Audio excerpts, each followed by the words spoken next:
Hey guys, how you doing? This is EJ Uno, guys, coming back again, guys, with another great video, guys.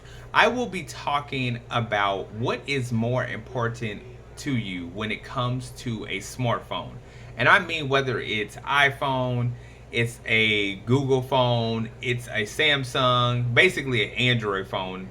So what's the most important thing to you? I'm going to start with myself and then just branch off to people that I have known or do know, or people I have heard what is more important to them.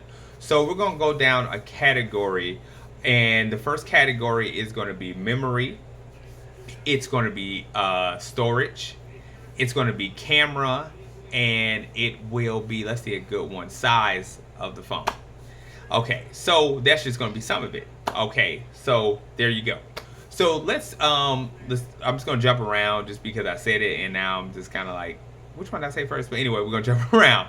So anyway, guys, so to me, the thing I look for on a phone before anything would have to be the memory.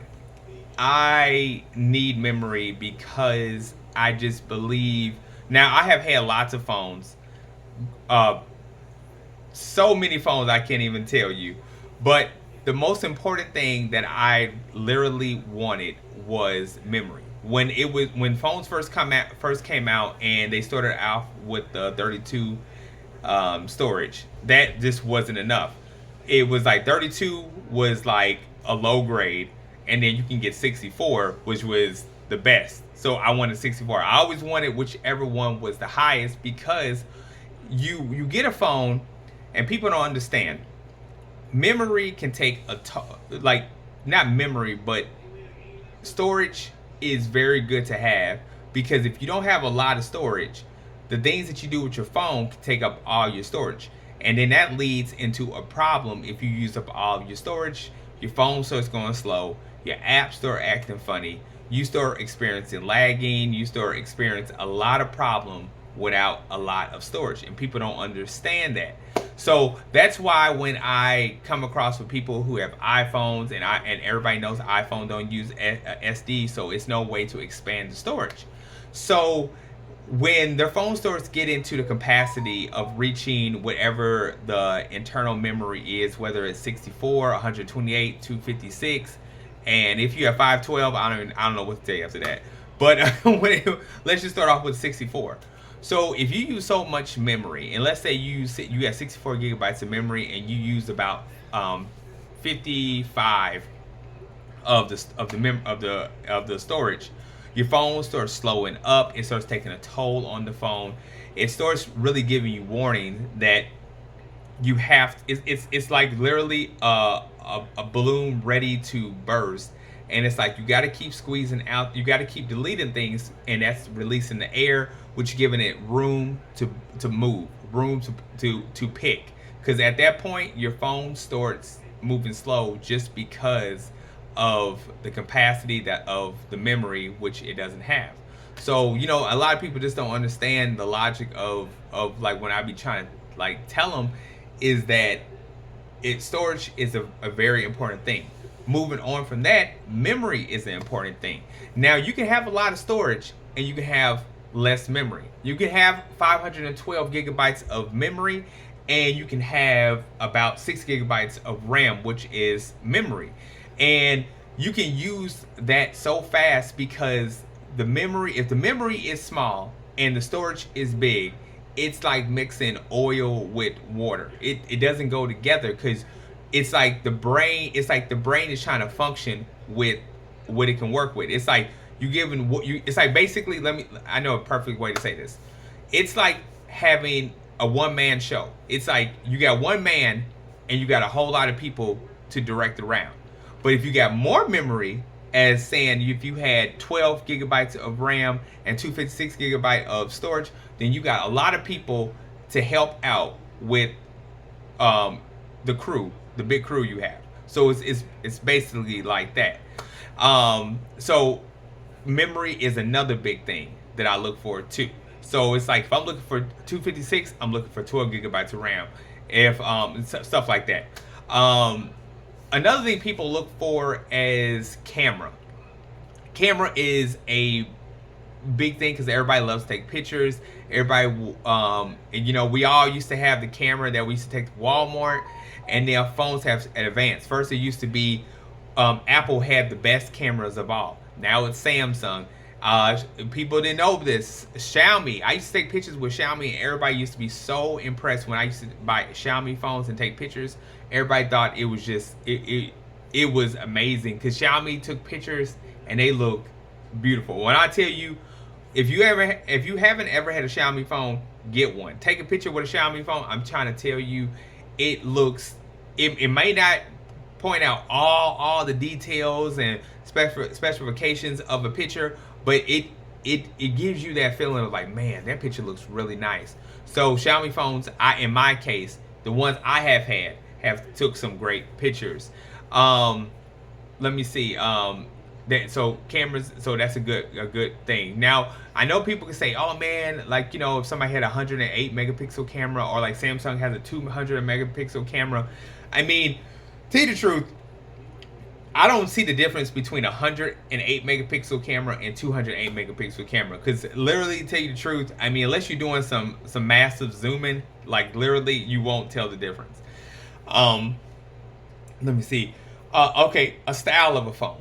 I think how a phone looks and how it feels is another plus, because you want to feel, you know, you want to feel like you're holding a prime, a very nice phone, and it don't have to be too heavy, but you don't want it to be too light. You kind of want to be in the middle.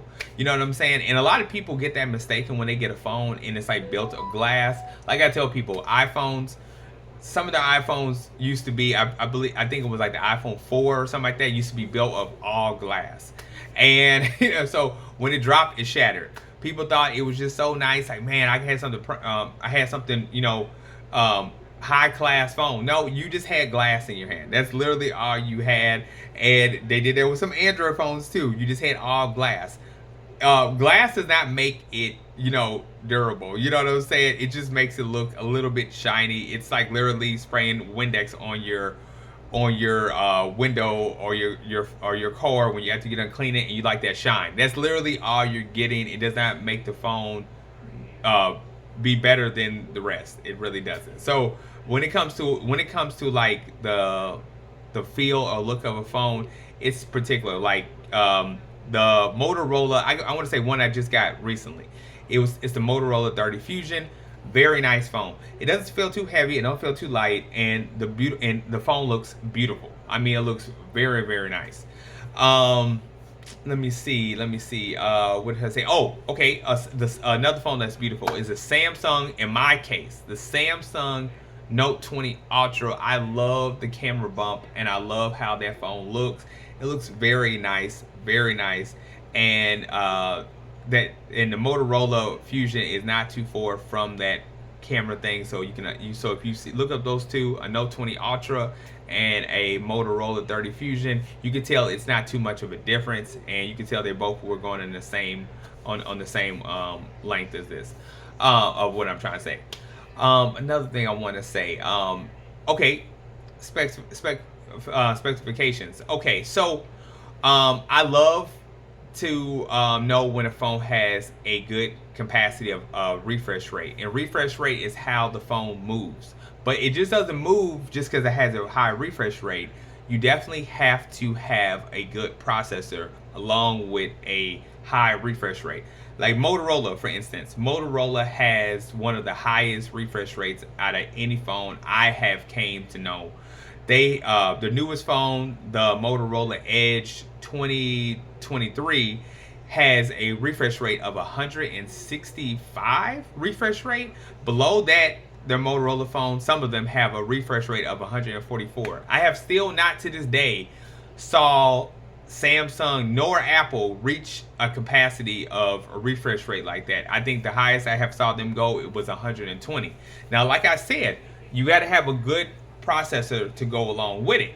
Now, the Motorola phones have took on the Google phones, and speaking of that too, Motorola phones are so similar to Google phones. If you don't have enough money to get a Google phone, which you should, and you want something that gives you a little bit of the Google feeling and a little bit of, I guess I want to say Samsung. I don't want to say Samsung. I mean, just a different feeling. Motorola phones are the way to go. I love Motorola phones, and it's a love and hate relationship. I feel like Motorola should be so much further than what they are, and they cut corners so much when they could just put so much into their phones and win it all. So it's stuff like that. But I still do love my Motorola phones. I'm actually got two Motorola phones, two nice ones. But yeah. So basically, that's where that is right there with that. Let me see another thing I want to say about a phone. One more thing that we look for when we look for phones is a I say memory, I say capacity. To tell you the truth, guys, screen size. There it is. Now, one thing before I go, I want to say, a lot of people, me personally, I like a bigger phone. 6.9-inch phone is like, I love a phone like that. A lot of people don't really like a big phone. They are fine with like a 6.4-inch phone or a 6.1-inch phone. Me, I don't know. I guess because I'm a guy, I'm a man. Maybe, but I don't know. I don't want to just speak for every man, but I just like a big phone. So you got to see what kind of phone do you like. Do you like a phone that is taller, wider, bigger? I mean, stuff like that. So it's just different stuff I just basically wanted to talk about in this video. I appreciate you guys tuning in. So yeah, so what phone fits you? You know what I'm saying? I hope I schooled you a little bit on different types of phones, and just want to see which phone's best for you, because I know what's best for me. Don't forget to like, subscribe, hit that bell button. I'm EJ Uno. I'll see you on the next video.